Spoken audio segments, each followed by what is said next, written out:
ኧረ የናሂው ጉድስ እንደው ተነግሮና ተሰምቶ የማያውቅ ጉድ ነው።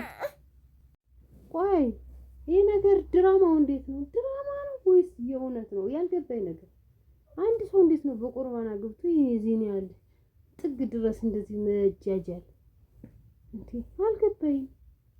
ፋፊ ደግሞ አርግዛለሽ። ኧረ ጉድ በል ጎንደር። ኧረ ተው እመቤቴን። አሁንስ ውብዬ አሳዘነች። እውነት ነው የምላቸው የሴት ልጅ ያለ ጨዋታ እንደዚህ መጨማለቅ ምን ማለት ነው? ከቤት እጄ ጉዱን እዘረግፈዋለሁ እያለች ነው ያለ እንግዲህ።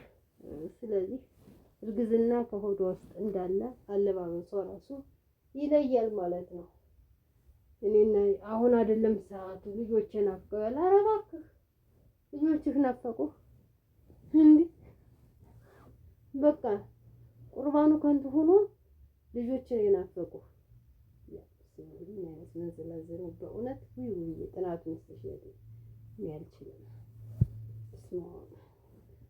እንኳን ውብዬ እኔ ራሱ በሚለቀቅ ቁጥር ይሄን ሚዲያ ሳይሆን ራሱ ደሜ ነው የሚፈለው። አይደለም ውብዬ ሌላ ደግሞ ሶስተኛ ወገን ጉድ ሲመጣ ያ ታዲያ እናንተ ይህ ተደግሞበት ምንድን ነው የተደገመበት? ይሄ ምን ድግምት ነው ይሄ? ዝም ብሎ ራሱ የሚንዘላዘለውና ዘልዘልነቱ እንዴ ይሄ እንትን ነው እንዴ? ድግምት ነው እንዴ? እሺ ከዚህኛዋስ ድግምት ተባለ። ከዛስ ፋፊስ ከቲጂ ድግምት ነው። ከፋፊስ ይኸው አርግዛለት መጣሽ። ይለይለታል ጉዱ ሲያስጠላ። ስለዚህ ውብዬ ጥናቱን ይስጥሽ። በእውነት ነው የምለው። አንዳንዴ የሰው ልጅ ፈተናው ይበዛል። ኧረ በስመ አብ እግዚአብሔር እንደው እሱ ይሁንሽ፣ እሱ ይገዝሽ እህቴ። ሌላ ምንም አልልም።